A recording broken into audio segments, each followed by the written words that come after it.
Hey guys, welcome to another episode of The Rachel Cruze Show. And you guys know some of my favorite episodes is when I get to talk to you all and coach you through your money situations because everyone is in a different place, but a lot of people have such similar situations to other people watching. So it's fun to bring you all in on the show. So today I have Liz with me. Hey Liz, welcome to the show.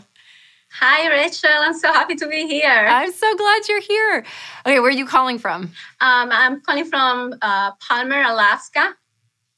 Way far away from me, Liz. What? Yes. Were you born and raised in Alaska? What brought you to Alaska? I'm just curious. No, we are a military family, so this is home right now. It's been home for a couple of years. So a military family, is that right? Yes. Wow. Yes. Thank you guys for all you do. That's huge. And you guys just started really this money journey, right? You plugged into Financial Peace University. Yes. So kind of tell me where you guys are, what got you into this. Yes. So we actually, me and my husband and I just started Financial Peace University online because we are trying to get settled for retirement in the next couple of years. So we just finished baby step 1. Yay. We got that one. Yes.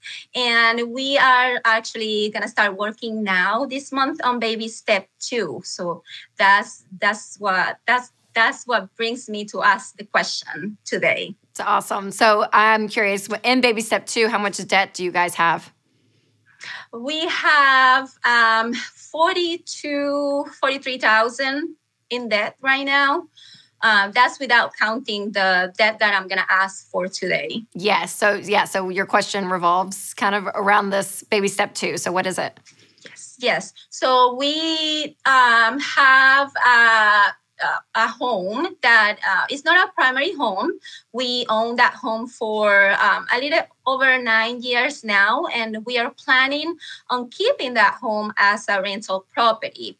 So the question is, and me and my husband, we've been going back and forth with it, should we include that mortgage debt on baby step number 2, or we should wait? Should we wait until we get to baby step 6 and get that mortgage payment and our primary home mortgage payment all together on baby step 6? So that's the question. Yes, that's a great question. Debate. For sure, yes. Well, my answer is going to be actually answer C, which will be a little different. But I first want to ask you, before we dive into it, where is the rental property? Is it near you guys? Is it back? Okay. It's here in Alaska also. It's in another town. Okay. It's in another city. Yes. Yeah. And you guys primarily are wanting to keep it specifically just for a rental property, not to move back to that home or anything, but just more for an investment. Is that what you would say? Yes. Okay. Yes, ma'am. Just so my answer, you're not going to like me, Liz, because you're going to be like, no. I know. What I would recommend, honestly, if it's not your primary residence, is to sell it. So this would be in the same vein as if you had any kind of investment that was not retirement. So if you just had a mutual fund, for instance, that was not tied to retirement, we would say cash that out, put everything to baby step 2. So having this second mortgage, basically the second house, at this point in the baby steps, we would say to eliminate it, actually sell it, which I know hurts your heart, this piece of advice, but it's to throw everything at it. And I will say, to eventually come back to that, because real estate is an incredible investment. I come from a real estate family. My dad loves real estate. My husband loves real estate. Rental properties, paid for real estate is some of the most fun investment, I think, besides just putting money away right in a 401k. I love the idea of real estate because it is an asset that will go up in value. And there's just so much, there's interest to it, right? It is fun. So I am not against rental properties. I am not against real estate. In fact, I love real estate beyond traditional investing just in the markets. But where you guys are right now, honestly, my recommendation would be to sell it. Considering you're not upside down in it, that there's kind of nothing attached to it. But to have the goal to say, okay, well, once we are completely debt-free, even your primary mortgage, to go and that baby step 7 is to build wealth and become incredibly generous. And part of building that wealth can be to go back and cash flow real estate investments at that point. But I know that probably hurts, doesn't it? It's probably not what you wanted to hear. am really neutral. I didn't know what the answer was going to be.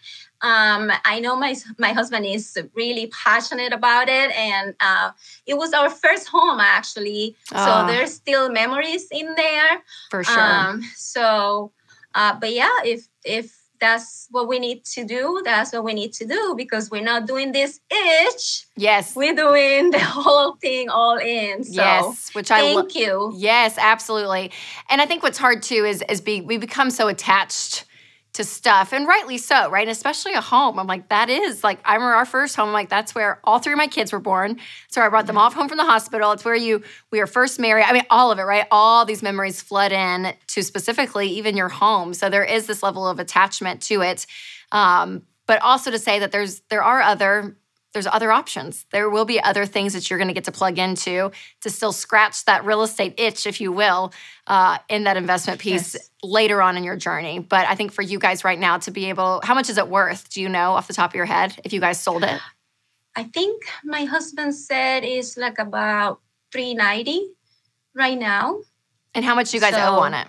$210, I think. Yeah, for sure. $210. Yeah. So it is. It's carrying totally just another mortgage, right? I mean, if you said $5,000, I may just slip in baby step 2 at that point.